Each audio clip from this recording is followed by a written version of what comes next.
नमस्कार दोस्तों, ऑल्ड्रू एकेडमी में आपका बहुत बहुत स्वागत है। मैं हूं आपका दोस्त और होस्ट और आज हम आपके लिए लेकर आए हैं VMOU कोटा के जून 2026 एग्जाम्स के लिए MAPSY 06 यानी व्यक्तित्व सिद्धांत एवं मूल्यांकन का एक धमाकेदार क्रैश कोर्स। इसमें हम कवर करेंगे सेक्शन ए के टॉप 20 सबसे महत्वपूर्ण प्रश्न जो आपको 75% से भी ज्यादा मार्क्स दिलाने में मदद करेंगे। तोकमर कस लीजिए क्योंकि अब होगी पक्की तैयारी। तो चलिए शुरू करते हैं हमारे पहले सवाल से। प्रश्न 1 है, व्यक्तित्व को परिभाषित कीजिए। दोस्तों, ये सवाल इतना ज्यादा जरूरी है कि आप देख सकते हैं दिसंबर 2018, दिसंबर 2017, दिसंबर 2023, दिसंबर 2022 और जून 2018 में यानी कई बार पूछा गया है। इसे तो बिल्कुल रट लेना है। इसका जवाब बहुत ही आसान है, ध्यान से सुनिए। व्यक्तित्व व्यक्ति के अंदर मौजूद उन मनोशारीरिक तंत्रों का एक गतिशील संगठन है जो उसे अपने वातावरण में एक अनोखे तरीके से एडजस्ट करने में मदद करता है ना सिंपल। बढ़ते हैं अगले प्रश्न की ओर। प्रश्न 2, रक्षा युक्तियों या सुरक्षा युक्तियों से आप क्या समझते हैं? साथियों, ये भी एक बहुत ही इंपॉर्टेंट क्वेश्चन है। देखिए, ये दिसंबर 2016, दिसंबर 2017, दिसंबर 2023, दिसंबर 2022 और जून 2018 में भी आया है। मतलब ये भी एग्जामिनर का फेवरेट है। इसका सीधा सा मतलब है कि रक्षा युक्तियां वो मनोवैज्ञानिक तरीके होते हैं जिनका इस्तेमाल हम और आप अपनी चिंता और तनाव को कम करने या उनसे बचने के लिए करते हैं। जब हम किसी मुश्किल सिचुएशन में होते हैं तो हमारा दिमाग इन युक्तियों का सहारा लेता है। अगला प्रश्न है प्रश्न 3, आलपोर्ट द्वारा प्रतिपादित व्यक्तित्व की परिभाषा लिखिए। दोस्तों, आलपोर्ट की परिभाषा भी बहुत बार पूछी गई है, जैसे दिसंबर 2018, दिसंबर 2016, जून 2023 और जून 2017 में। तो इसे भी अच्छे से समझ लेते हैं। आलपोर्ट के अनुसार व्यक्तित्व व्यक्ति के भीतर उन मनोशारीरिक तंत्रों का गतिशील संगठन है जो उसके पर्यावरण में एक अनोखा समायोजन निर्धारित करता है। देखा आपने, पहले वाले सवाल से मिलता जुलता है, बस यहां आलपोर्ट का नाम जुड़ गया है। चलिए अब देखते हैं प्रश्न 4, TAT थीमेटिक अपरसेप्शन टेस्ट क्या है और इसका पूरा नाम लिखिए। ये भी एक बहुत ही पॉपुलर सवाल है जो दिसंबर 2018, दिसंबर 2016, दिसंबर 2022 और जून 2016 में पूछा गया है। तो TAT का पूरा नाम है थीमेटिक अपरसेप्शन टेस्ट। ये एक तरह का प्रक्षेपी परीक्षण है यानी प्रोजेक्शन टेस्ट जिसका इस्तेमाल व्यक्तित्व का आकलन करने के लिए किया जाता है। इसमें आपको कुछ तस्वीरें दिखाई जाती हैं और आपको उन पर कहानी बनानी होती है। प्रश्न 5 पर आते हैं, व्यक्तित्व शब्द किस भाषा से निकला है और इसकी उत्पत्ति कहां से हुई है? ये तो बेसिक सवाल है पर बहुत ही जरूरी। दिसंबर 2016, दिसंबर 2022, जून 2016 और जून 2019 में भी ये आ चुका है। इसका जवाब है कि व्यक्तित्व शब्द लैटिन भाषा के पर्सोना शब्द से निकला है जिसका मतलब होता है मुखौटा। पुराने जमाने में नाटकों में कलाकार मुखौटे पहनते थे, वहीं से ये शब्द आया है। अरे वाह दोस्तों, अगर आप भी अपने एग्जाम्स में 75% से ज्यादा मार्क्स पक्के करना चाहते हैं तो ऑल्ड्रू एकेडमी की ये पूरी सब्जेक्ट गाइड PDF अभी डाउनलोड कर लीजिए। इसमें आपको ऐसे ही और भी बहुत सारे महत्वपूर्ण प्रश्न और उनके जवाब मिलेंगे। डायरेक्ट लिंक नीचे डिस्क्रिप्शन बॉक्स में दिया गया है, तो देर किस बात की, अभी क्लिक कीजिए। चलिए अब देखते हैं प्रश्न 6, मानसिक मंद या विमंदित बच्चों के कोई 2 लक्षण लिखिए। ये सवाल भी दिसंबर 2023, जून 2023 और जून 2019 में आया है, तो ध्यान से सुनिए। मानसिक मंदता से प्रभावित बच्चे अक्सर बौने होते हैं और उनमें मंगोलियन या लघु शीर्षता जैसी कुछ खास शारीरिक विशेषताएं पाई जाती हैं। ये उनके कुछ प्रमुख लक्षण हैं। अगला प्रश्न है प्रश्न 7, आलपोर्ट के द्वारा दिए गए 3 व्यक्तित्वशील गुणों वैयक्तिक पूर्ववृत्ति के नाम बताइए। ये भी एक बहुत ही रिपीटेड क्वेश्चन है। देखिए, दिसंबर 2023, दिसंबर 2021 और जून 2019 में ये आ चुका है। आलपोर्ट ने व्यक्तित्व के 3 मुख्य शील गुण बताए हैं जिन्हें वैयक्तिक पूर्ववृत्ति भी कहते हैं। पहला कार्डिनल पूर्ववृत्ति, दूसरा केंद्रीय प्रवृत्ति और तीसरा गौण प्रवृत्ति। इन्हें अच्छे से याद कर लीजिएगा। प्रश्न 8 पर आते हैं, आप मेसोमॉर्फी से क्या समझते हैं? ये सवाल दिसंबर 2017 और दिसंबर 2022 में पूछा गया है। मेसोमॉर्फी एक शारीरिक बनावट का प्रकार है जिसमें व्यक्ति की हड्डियां और मांसपेशियां बहुत विकसित होती हैं और उनका शरीर सुडौल होता है। ऐसे लोग अक्सर जोखिम लेने वाले और थोड़े आक्रामक स्वभाव के होते हैं।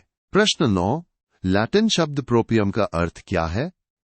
ये सवाल जून टू दिसंबर 2020 और दिसंबर 2023 में आया है। लैटिन शब्द प्रोपियम का मतलब होता है अपना। ये व्यक्तित्व के अनोखेपन को दर्शाता है कि हर व्यक्ति अपने आप में खास होता है। चलिए प्रश्न 10 देखते हैं। बिग 5 मॉडल के प्रवर्तक कौन थे? ये भी जून टू दिसंबर 2020 और दिसंबर 2023 में पूछा गया है। बिग 5 मॉडल के प्रवर्तक मैक्के और कोस्टा थे। इन्होंने कारक विश्लेषण के आधार पर व्यक्तित्व के 5 मूलशील गुणों की पहचान की थी। ये मॉडल बहुत ही प्रसिद्ध है। प्रश्न 11, शील गुण सिद्धांत किस मनोवैज्ञानिक द्वारा दिया गया है? ये सवाल दिसंबर 2016 और दिसंबर 2022 में आया है। शील गुण सिद्धांत मुख्य रूप से आलपोर्ट और कैटल जैसे बड़े मनोवैज्ञानिकों द्वारा दिया गया है। इन्होंने बताया कि व्यक्तित्व को कुछ खास शील गुणों के आधार पर समझा जा सकता है। अगला प्रश्न है प्रश्न 12, आत्मसंप्रत्यय से आप क्या समझते हैं? ये भी दिसंबर 2016 और दिसंबर 2022 में पूछा गया है। आत्मसंप्रत्यय का मतलब है व्यक्ति के वो सभी पहलू और भावना इंजन से वो खुद को जानता और समझता है। ये हमारी अपनी पहचान, हमारी सोच और हमारे विश्वासों का एक पूरा सेट होता है। प्रश्न 13, 2 प्रक्षेपण विधियों का नाम लिखिए। ये सवाल दिसंबर 2016 और जून 2023 में आया है। 2 प्रमुख प्रक्षेपण विधियां हैं। पहला रोरशा स्याही धब्बा परीक्षण और दूसरा प्रासंगिक अंतर्बोध परीक्षण जिसे हम TAT भी कहते हैं। ये दोनों व्यक्तित्व को समझने में बहुत मददगार होती हैं। अब देखते हैं प्रश्न 14, बिग 5 मॉडल के 5 कारकों के नाम लिखिए। ये सवाल दिसंबर 2017 और दिसंबर 2022 में आया है। बिग 5 मॉडल के 5 कारक हैं: बहिर्मुखता, सहमति, जन्यता, कर्तव्य निष्ठा, स्नायु विकृति और अनुभवों का खुलापन। ये 5 कारक मिलकर हमारे व्यक्तित्व को परिभाषित करते हैं। प्रश्न 15, व्यक्तित्व का गत्यात्मक संगठन पक्ष क्या है?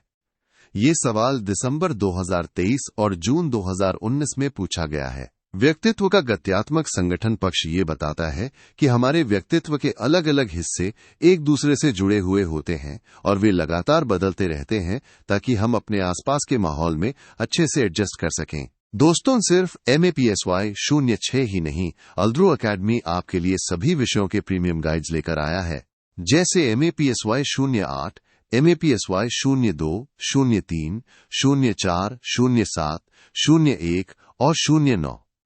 इन सभी गाइड्स को डाउनलोड करने के लिए भी आप डिस्क्रिप्शन बॉक्स में दिए गए लिंक पर क्लिक कर सकते हैं। अपनी तैयारी को दें एक नई उड़ान। चलिए आगे बढ़ते हैं। प्रश्न 16 की ओर, व्यक्तित्व परीक्षण की व्याख्या दीजिए। ये सवाल दिसंबर 2023 और जून 2018 में आया है। व्यक्तित्व परीक्षण का मतलब है किसी व्यक्ति के शील गुणों को मापना और उसके व्यवहार का आकलन करना।